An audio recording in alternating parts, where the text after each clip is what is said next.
Today, we are answering the question, can you become more powerful than Jesus? As we take a look at banned knowledge, specifically the banned knowledge of the Carpocratians, which were a sect of Christians. We're going to be taking a look at the Heretic Hunter's book, Adversus Haereses, also known as Against Heresies, by Saint Irenaeus, who describes this heretical branch of Christianity, or heretical sect of Christianity, that said quite a lot of different things. We're going to be taking a look at many of the things that they said, but one of the most blasphemous things that they said is that you can become more powerful than Jesus. And of course, this is to what would become Orthodox Christianity, one of the most blasphemous things that you could say, because of course they equate Jesus with God. So to say that you can become more powerful than Jesus is to say that you can become more powerful than God in their minds. So the question is, can you become more powerful than Jesus? Were the Carpocratians right? How is that possible? And we are going to take a look at that right now. Now, remember, if you are new to my channel, please like and subscribe. We're about bringing hidden knowledge to the world so that we can raise consciousness and have a better world with this knowledge and understanding. So let's jump right into it. We are going to take a look real quick here. There's a book called Fragments of a Forgotten Faith, where they talk about the Carpocratians. And we're going to be taking a look a little bit about there, as well as we have on newadvent.org directly from Against Heresies, Adversus Haereses, by Saint Irenaeus. And so let's start right off the bat, because there's a lot to talk about here. We need to see who the Carpocratians were, what they believed, and how this relates to can you become more powerful than Jesus.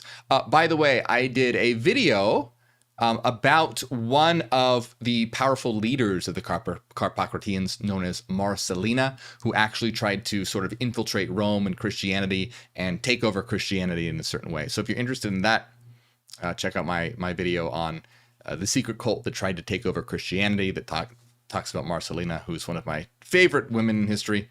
Very, very cool. But anyway, so this is writings from Against Heresies by Saint Irenaeus. And this book is all about, heresies and heretics. And this is about the Carpocratians. So it says, Carpocrates, again, and his followers, maintain that the world and the things which are therein were created by angels greatly inferior to the unbegotten Father.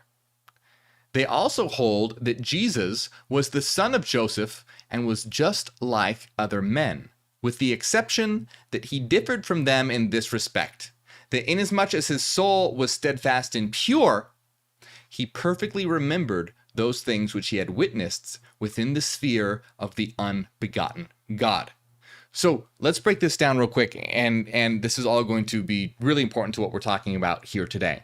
So first of all, the Carpocratians said that the world and the things in the world were created by angels greatly inferior to the unbegotten Father. So the Carpocratians believed that the earth, the material realm, was not created by a loving God, but was actually created by an evil being.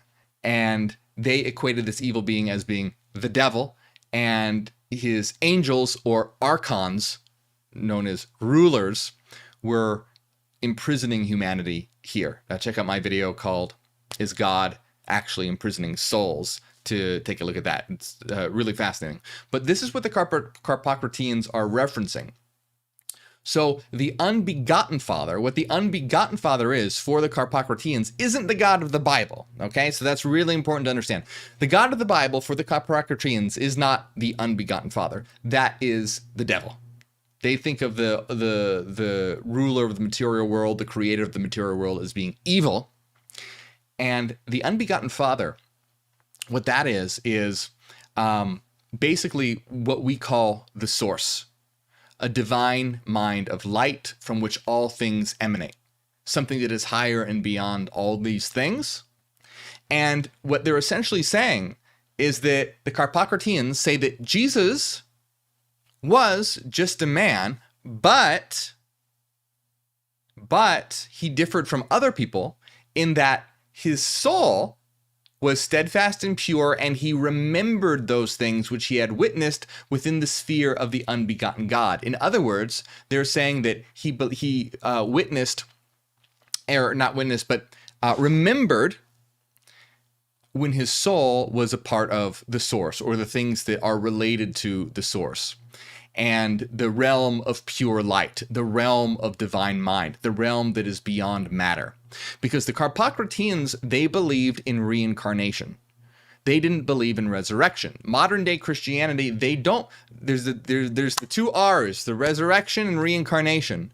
Modern day Christianity, what would become orthodoxy, they believe in resurrection, not reincarnation. And in contrast, though, the Carpocratians, they did not believe in resurrection. They believed in reincarnation, so that the soul would go through cycles of bodies. And they were saying that Jesus Christ was just a man, but that his soul remembered the realm that is beyond matter, the realm of pure mind, the realm of pure light. So let's take a little bit now and jump over to, real quick, the Fragments of a Faith Begotten, where the author of this book talks about the Carpocratians. So it says, our main source of information about the Carpocratians is from Irenaeus, Tertullian, Hippolytus, and Epiphanius. And really, the main information comes from Irenaeus. There are information from others, but mainly the majority is from Irenaeus. So we have to remember that what we know about the Carpocratians comes from someone who hated the Carpocratians. So imagine that being like, I'm trying to think of a good example today. Oh God. Like, I don't know, the Fox News's interpretation of something that they would call liberal or something. You know what? It's going to be skewed and distorted in an extreme way. That's just an example. It's probably not the best example, but you see what I mean. The information that we have from the Carpocratians are coming from the people that absolutely hated them and thought that they were the worst kinds of people, the biggest blasphemers, the most heretical individuals imaginable. So it's very much skewed that way. But here's the thing, is that Carpocrates was a Platonic philosopher who taught at Alexandria in the reign of Hadrian. So Carpocrates, who was the head of the Carpocratians, was a philosopher in Alexandria, a Platonic philosopher. And so, as you're going to see, Saint Irenaeus really paints them to be, you'll see later that I forget who it is. I don't know if it's Tertullian. Anyway, one of the individuals that we get the information from, the Carpocratians, says that Carpocrates used like demons to enslave the mind of a priest and get a copy of a secret gospel and things like that. They talk about, Carpocrates using magic and demons and all this kind of stuff. When Carpocrates was a philosopher, that's what Carpocrates, and specifically Carpocrates was a Platonic philosopher. So you're going to see in the teachings of the Carpocratians it was really Platonic philosophy that was wrapped in this Christian narrative in trying to bring a much better version of Christianity to the world. And as we saw later, one of the great leaders of the Carpocratians was Marcellina, and I love Marcellina. She's such a badass. Marcellina traveled all the way to Rome, the long journey to Rome, one of the biggest cities in the then known world, and set up her own sect of the Carpocratians, her own sect in Rome, and began to attract followers known as the Marcellians. And they marked each other with a secret mark on their ear by branding or a needle or a razor so that they could recognize each other in public and all this. And what they were doing, what their mission was basically to bring Platonic philosophy and a philosophy of libertinism and a philosophy of egalitarianism, a philosophy of equality, where men, women, and everyone are treated as equals. And you didn't have to follow ridiculous rules, and it was about knowledge and understanding. And that's what they were trying to do in Rome, was bring this much healthier version of Christianity that was based on Platonic philosophy rather than the terrible version that we got that led to so much death, mutilation, and you know the history of the world and how much damage that mainstream Christianity ended up doing. But we'll get to that later. Today, we're focusing on this aspect of it. But specifically, I want to talk about, because remember, Carpocrates was a Platonic philosopher. And so the Carpocratians held that Jesus was just a man, but the difference was that his soul remembered the source, the realm of divine mind. Well, how does this relate to Platonic philosophy? And you can see the parallels here, is that Plato said that all learning is actually remembering. That's what Plato said. All learning is actually remembering. And in Plato's philosophy, you have the material world, and then you have what you could call the divine world of pure mind, or the forms. And Platonic philosophy also has this very important idea of the physical world is a bad copy of the forms. The forms is the true world, the world of divine light, the world of the Carpocratians and Gnostics would call it the realm of divine light, but this was the true realm. And the material world was just a bad copy of it. And a good way to understand this is, imagine that you buy a bunch of furniture at IKEA. You buy a bunch of furniture, right? The forms would be like the blueprints, the instruction manual. It's perfect. But now let's say you've never put these things together before and you're real shitty at it, and you try and put it together and it's just a mess. That would be sort of like the forms, the blueprints versus the material world. You try and make it, but it's just it doesn't look great. It comes out shitty and wobbly. And that's essentially how one can understand the Platonic realm of forms versus the realm of matter. And so, but the Carpocratians had this within the Christian narrative of saying that God, the God of the Bible, with what would become the Bible, what would become Orthodox Christianity. Obviously, the Bible wasn't put together yet, but you know what I mean. What would become the understanding of the God of the Bible was actually the devil, who created a material world that was a bad copy of the divine realm of pure mind, and then trapped souls within this material realm. And they're saying that who Jesus was just a man. He wasn't someone going around, turning water into wine and doing all these magic tricks. He was just a man who remembered what he was as a pure, not as a body, but as a soul. And this is really important here. So Carpocrates was a Platonic philosopher who taught at Alexandria in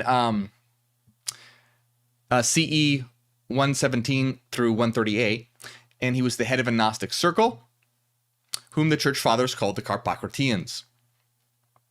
With regard to the charge what Epiphanius brings against them, 250 years afterwards, it is evidently founded on a complete misunderstanding of the jumbled account of Irenaeus, if not of malice prepense. For the Bishop of Lyons distinctly says that he by no means believes that they did these things which they ought to have done, if they had consistently carried out their teachings. As a matter of fact, the whole confusion arises through the incapacity of the latter church fathers to understand the elements of the doctrine of rebirth, and the main tenets of the school were as follows. Okay, so this is important. Basically, what all that means is, what the author is saying here is the church fathers didn't understand Platonic philosophy at all, and they got it all fucked up.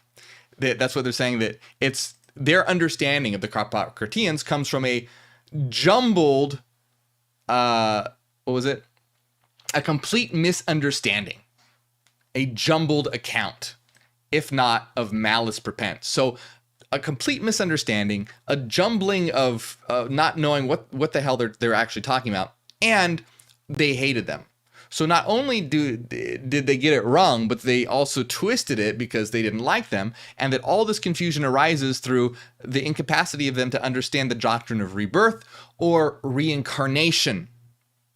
So one has to remember that here you have these church fathers of what would become Christian orthodoxy, trying to understand basically what is Platonic philosophy and completely failing at it, and then twisting it to make it evil, trying to condemn it to make it evil. And we see that a lot today in how a lot of modern religions will try and twist things that are positive as being something evil and demonic, and through a complete misunderstanding of what it actually is. So what was going on thousands of years ago is still going on today. Still happening to this day. We're still in this same battle of knowledge versus faith, knowledge versus ignorance. And the Carpocratians, as Gnostics, Gnostic comes from the Greek word gnosis, which means knowledge. So let's see, over 1,000 years ago, I should say, since it's CE 117. So let's see.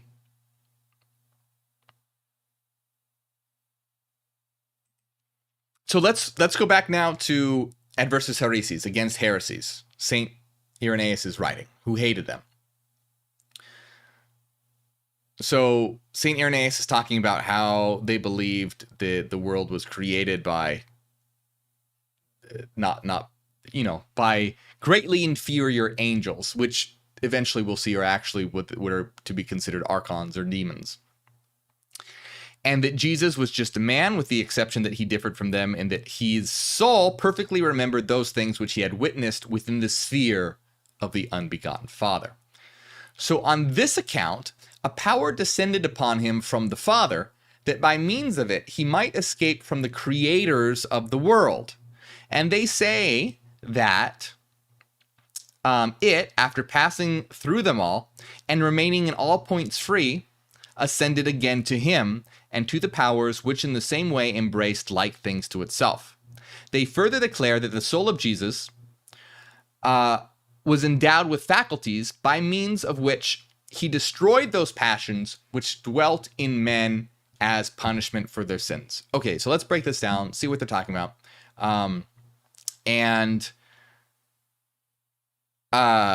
discuss the idea that this comes from a misunderstanding of what the Carpocratians were actually about. Okay, so Jesus had remembrance of the true realm. And they're saying that on this account, a power descended upon him from the Father, that by means of it he might escape from the creators of this world. And they say that it, after passing through all of them, that ascended again to the Father. So return to the realm. So this is the Carpocratians misunderstanding what Irenaeus misunderstanding what they were talking about, and completely misunderstanding what reincarnation is, and completely misunderstanding just the whole doctrine in general, and trying to make it sound evil. So what the Carpocratians were saying essentially is that Jesus, as a human, but remembering what he truly was given powers. Now, powers doesn't mean like being able to turn water into wine and being raised from the dead, but powers of mind, intellect, psyche, knowledge, and understanding. And that through these powers, that he would be able to defeat the, rulers of the world and ascend back to the Father. So what this means is that through the knowledge that Christ acquired, through this knowledge, Christ would have the power to overcome these archons, and the archons represent things that the Gnostics or the Carpocratians believed would tie them to the material world. So things like ignorance, or wrath, hatred, passion, things that they thought would tie them to the material world. And so whereas Saint Irenaeus is sort of imagining Jesus is having these powers from the Father and battling these beings to return to the Father, what really this is a story about how a person, being represented as Jesus, who remembers what they truly are, and gains the ability to defeat the archons, meaning to defeat things like not actual, horned winged demons, but things like ignorance and hate, wrath, etc. By being able to overcome these things, one won't be pulled back to the material realm, but will be able to return to the realm of the divine mind.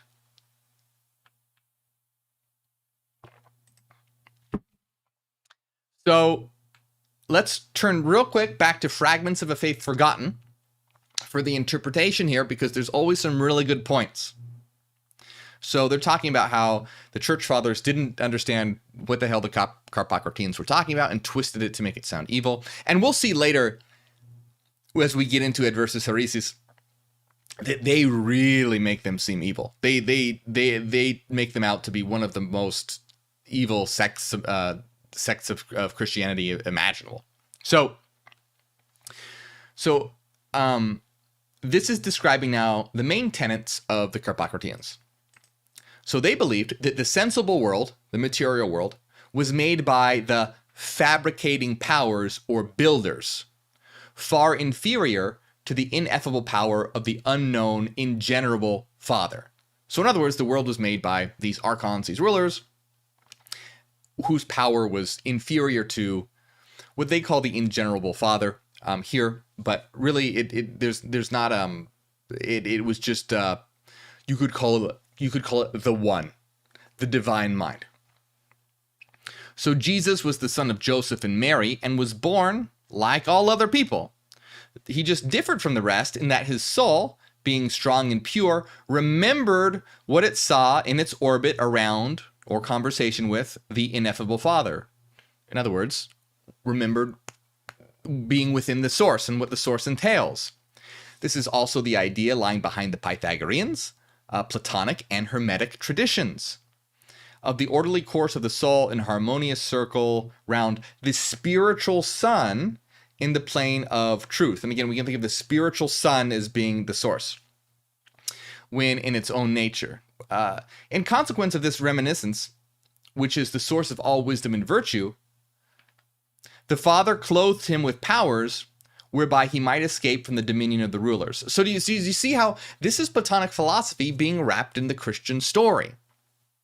In that, so because a person remembers their own nature, they gain powers from the Father, or in other words, gain the ability to overcome the material world and escape the cycle of incarnation, is what they're saying. You see the difference, and why it's important to remember that the Gnostics and the Carpocrateans talked in allegory. They talked in and check out my playlist on Freemasonry, because when we take a look at the Freemasonry playlist, it talks about this a lot. How there were basically those who read Christianity as being literally true, and then the secret version of Christianity that all has hidden meanings behind it.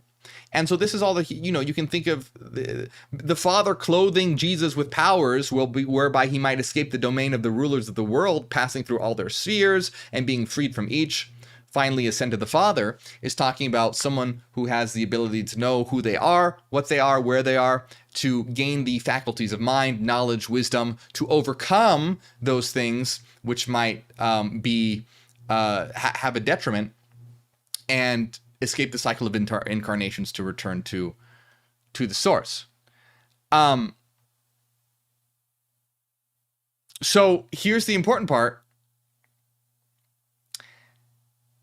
In like manner, all souls of a like nature who put forth similar efforts shall ascend to the Father. That's really important. Because in mainstream Christianity, there's this unbridgeable gap between you and God, and you have to believe in Jesus, have faith in Jesus to be saved. Jesus is a figure that is utterly beyond you, infinitely beyond you, more powerful than you in every way. You're a dirty, rotten sinner. You require Jesus' forgiveness, or else you're going to be burned in hell forever. Jesus is this omnipotent being, forever beyond you in every shape, way, and form. For the Carpocrateans, and see which makes sense to you. Tell me in the comments which makes sense to you, more sense to you. The Carpocrateans were saying, no, Jesus was a guy just like you and me, just a person, but had knowledge and wisdom and understanding or enlightenment and wanted to teach others how to have this knowledge, wisdom, and understanding to be able to get to the same place, to be able to be like him, be like Jesus. So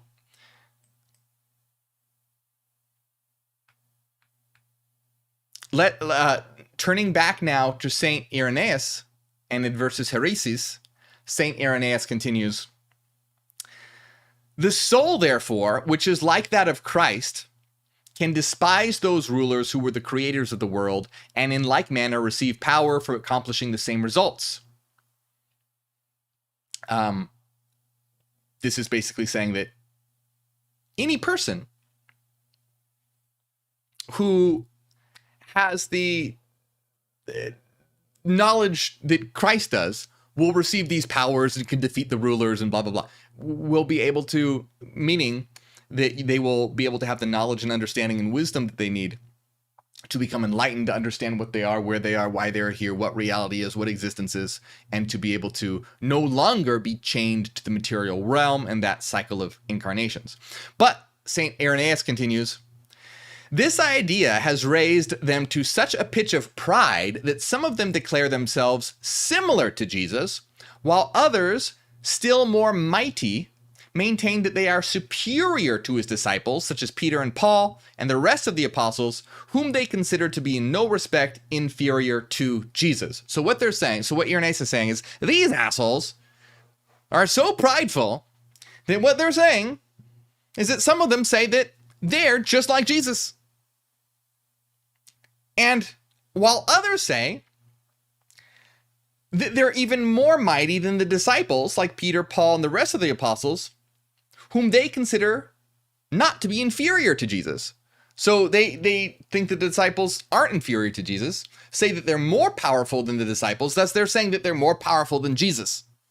So, you know, this does not make Irenaeus a happy camper. Irenaeus is like, these people are so damn prideful that they say that not only are they similar to Jesus, but they are more mighty than Jesus.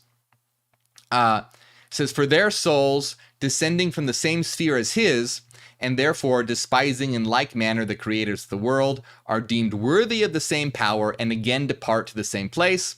But if anyone shall have despised the things in the world more than he did, he thus proves himself superior to him. So,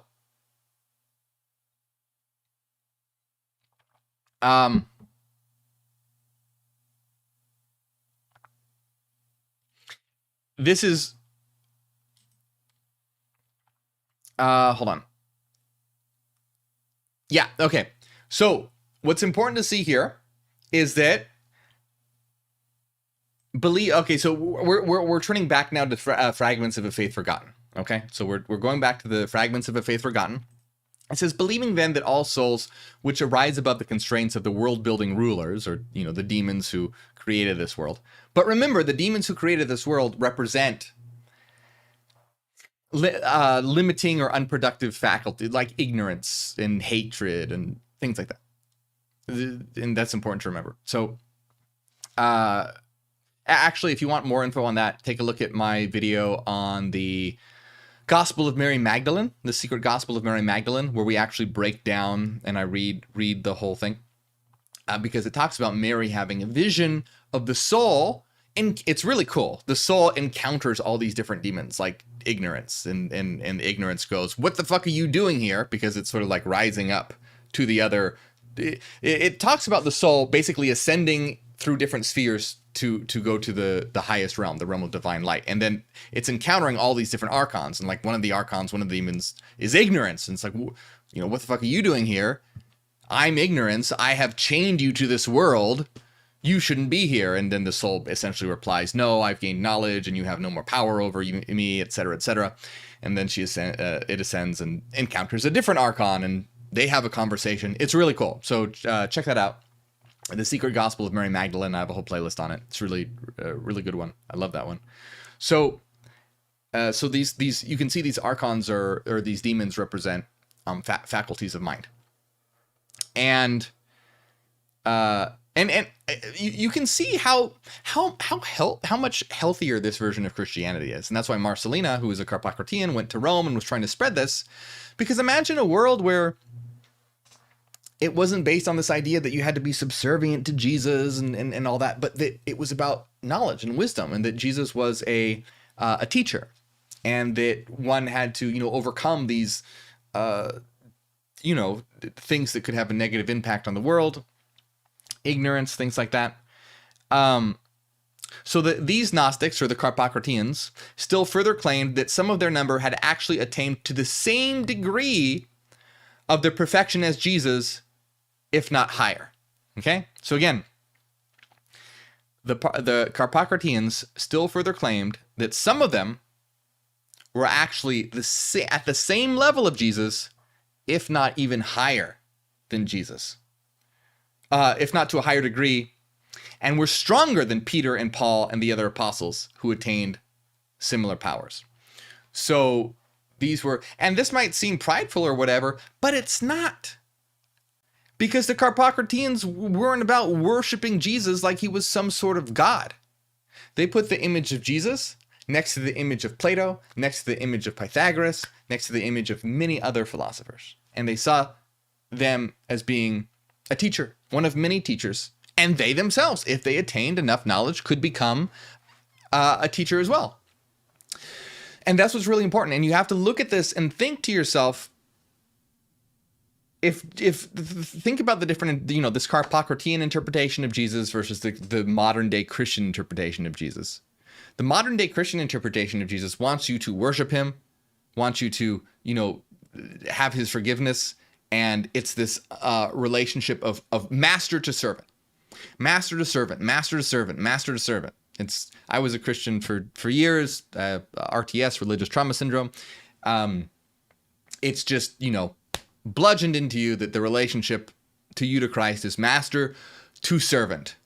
Rather, where the Carpocratians looked at it, was teacher to student. And what does a good teacher want? Every good teacher would love nothing more than for their students to surpass them. That's what a great teacher wants. You think a good teacher, if their student becomes better at them, it's like, oh, those, that fucking asshole. No, they're gonna be like, that's amazing. I'm so glad. I'm so happy, because they want to teach, they want to impart knowledge, and they want to see growth and flourishment and development. And so you have this toxic ideology of master and servant that could have been a much healthier one of teacher and student. And that's a healthy relationship, because the student can surpass the teacher. No such case in master and servant, or really master and slave. So, in fact, they boldly taught that people could reach higher degrees of illumination than Jesus. It is not, however, clear whether they made a distinction between Jesus and the Christ. So such ideas seem to have been very prevalent, so much so that Irenaeus complains that outsiders were induced to think that some such views were the common belief of Christianity. Okay, so we're going to talk about that later, because there's a lot more to talk about hold on, let me see where we left here.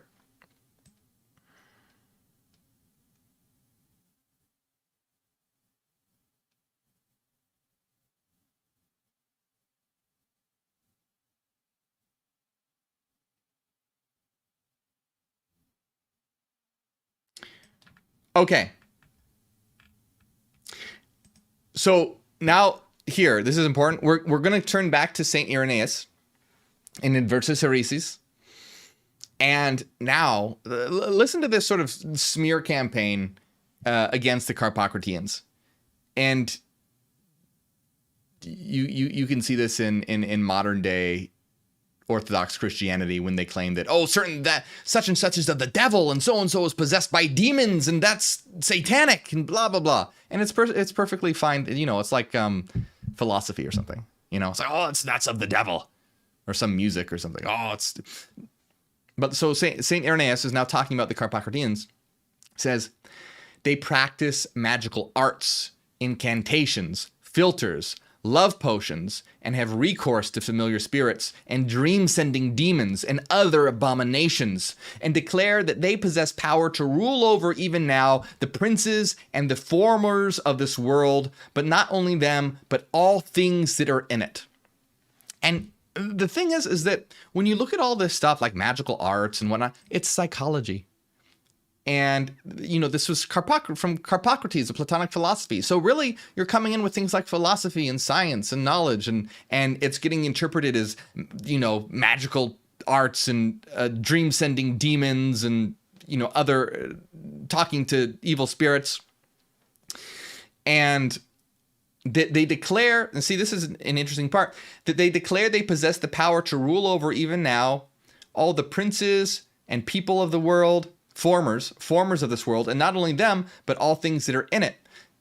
Now, essentially, what this is most likely referencing is the Carpocratians going, hey, we know what we are, and we know that we are beings of divine light, and this material world is basically just, it's inferior to us. And not because they're making it sound, because remember, Irenaeus is trying to make them sound as evil as possible, trying to make them sound like they're a bunch of assholes, saying that they're masters over everyone. But what is likely the case is that they were saying that, hey, the material world is inferior to the true world, the realm of divine light. And that's why they're saying, Irenaeus is interpreting this as them saying that they're the masters and the rulers of the world and all things in it and have power over everything.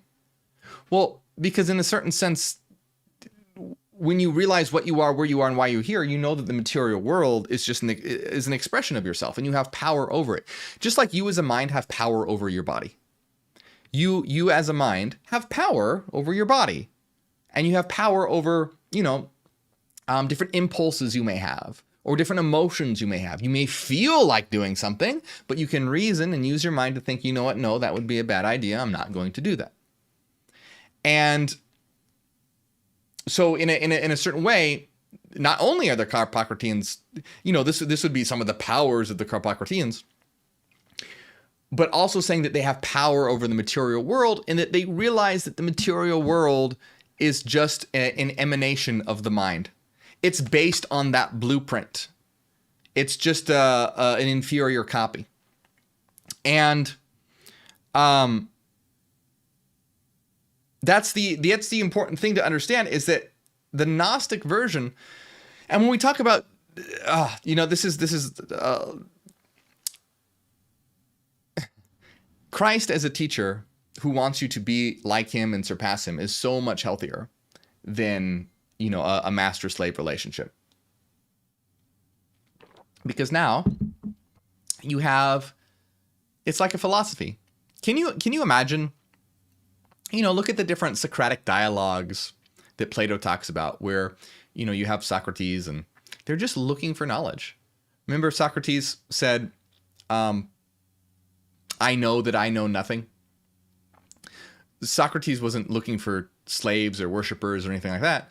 Socrates just wanted to find knowledge. And Plato was a student of Socrates. So Socrates was just about finding knowledge and talking to people and trying to figure out what's going on. And so they looked at Christ as being sort of like that figure that Socrates, like not exactly, but it's this in the same realm of the philosopher that's going around teaching. And can you imagine, if Socrates did encounter someone that taught Socrates, Socrates would be like, oh, thank you for teaching me this. It wouldn't be like, oh, you demon worshiping devil sinner, you're bound to hell. So it's such an important difference. So Saint Irenaeus continues, these men, the Carpocratians, even as the Gentiles, have been sent forth by Satan to bring dishonor upon the church. So they're saying that these are Satan's emissaries, Satan's followers trying to dishonor the church. You see, it's just the same old story, same thing that we face today from people, when religion is trying to hold the world back and deeming things that are progressive as evil and satanic and of the devil and sinful. Same thing. Same thing happening today. So they've been sent forth by Satan to bring dishonor upon the church, so that in one way or another, when people hear the things that they speak and imagine that we're all as they are, they may turn away their ears from the preaching of the truth, or again, seeing the things they practice, make speak evil of all of us, who have no fellowship with them, even in doctrine or morals or in our daily conduct. But they lead a licentious life and so conceal their impious doctrines. They abuse the name of Christ as a means of hiding their wickedness, so that their condemnation is just when they receive from God a recompense suited to their works. And it's going to continue here, but this is, like what we're so familiar with, is bringing all this condemnation against a healthy philosophy, against a teaching of self-knowledge and understanding, and of teachers and students and learning, and condemning it as evil and satanic and in evil trick by the devil. Now, what's really important here, okay? So the Gnostics, specifically, we're talking about the Carpocratians, because there's different versions of Gnosticism. The Carpocratians are a very specific kind, stemming from Carpocrates, who was a Platonic philosopher. Remember that. This is basically Platonic philosophy within a Christian narrative.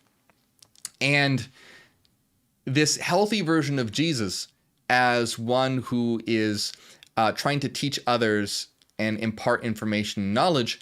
And if you look at, I have another playlist called I think it's called The Secret Gospel of Thomas Decoded, or just The Gospel of Thomas Decoded, something like that, where we look at the Gospel of Thomas, which is a different Gnostic, which is a Gnostic gospel, a little bit different than the Carpocratians, but same sort of idea, where Jesus in this banned gospel is telling people that they're divine, that they're beings of light, that they are gods, and that they can become like him.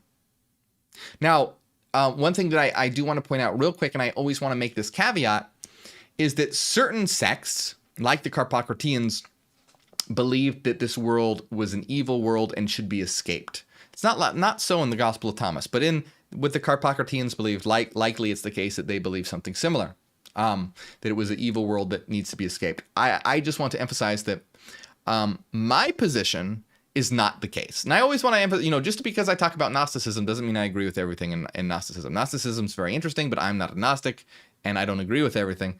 And this is one of the things that that the Gnostics, at least this sect of Gnosticism, gets wrong, and it's important to realize that, is that the material world isn't inherently evil and something that needs to be escaped. The material world is our canvas to create whatever we so will. It's like clay, which we can mold and shape into what we will. So it's a shitty world right now because it's run by shitty people and they've turned it into something shitty. But we can build a beautiful world. That's why the Gospel of Thomas says the kingdom of heaven is all around for those with the eyes to see. Meaning, if you realize that this is our kingdom and we can transform it into whatever we so will. And we see hints of that when it says that they say that they are masters over, everything in the material realm. But they still have this idea of trying to escape from it, the Carpocratians. But what we want to do is not see. We are gods. We are divine beings, and gods don't try and run away and escape. Gods create. Gods transform. And so we want to create this world into a better world. We want to transform this world into a better world. We don't want to become obsessed with escapism. That's not good. We're never going to have a better world if we're in a system, a belief system, that emphasizes escapism. And a lot of religions, particularly Eastern religions, mystical religions, and New Age religions, not all of them, but a lot of them have this idea of escapism. Oh, we have to escape from the material world. It's so evil. It's so bad.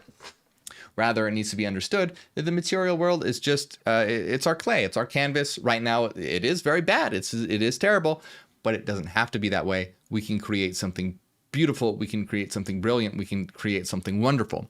So in the teachings of the Carpocratians, So this continues so unbridled in their madness that okay, so it's gonna, there is still a lot to go. Okay, we need to talk about, we're still going to talk about Marcellina, how Marcellina is this powerful Carpocratian figure who travels to Rome and starts converting people to Rome and infiltrating Rome and trying to spread this message to create this positive version of Christianity, which is just awesome. I love it. It's great. But I want to emphasize that this was saying, the title of this video was, can you become more powerful than Christ and than Jesus? And we can see that the Carpocratians viewed Jesus as being someone who was enlightened, someone that had knowledge and understanding and wisdom to teach. And those who were receptive could ultimately attain the power to defeat the archons and escape the material world and be superior to Jesus, because they looked at Jesus as just being one of many of these philosophers. But next time, we're going to look at exactly how the Carpocratians believed that one does do that, exactly what one has to do to transcend the material world, because they had a specific idea on what it was that needed to be done to escape the material world. So this video is about, can you become more powerful than Jesus? Yes, you can. Now, how you become more powerful than Jesus, what you need to do according to the Carpocratians to become superior and rise and transcend the material world, that is what we're going to talk about next time, because there's still a lot more to go, and we have to wrap up here. But really important, remember, next time we're talking about how to do this. If you enjoy my work, please like and subscribe. And also, if you ever feel like that you've learned something or gotten something from my work, consider supporting on Patreon. Helps out a lot. It's how I'm able to do what I do, create these videos, do these live streams. And hey, if you noticed, the video quality is better. I was able to upgrade my camera because of all your support. I appreciate it very much. So you'll get access to our weekly secret live streams. This week, we're having a secret live stream on new research on past lives. So that's what we're talking about this week. You get access to our hidden Discord server, The Citadel. Helps out a lot. I'm going to give a big shout out to everyone who does support, especially Philanthropist, Zach, Renaissance Fairy, Cassidy, Michael, Angela, Maria, Top of the World, Ethan, DB, Joel, and everyone else. Thank you so much. The link's right over here. And you can also support by hitting the join button on YouTube right below this video. Thank you very much, my friends.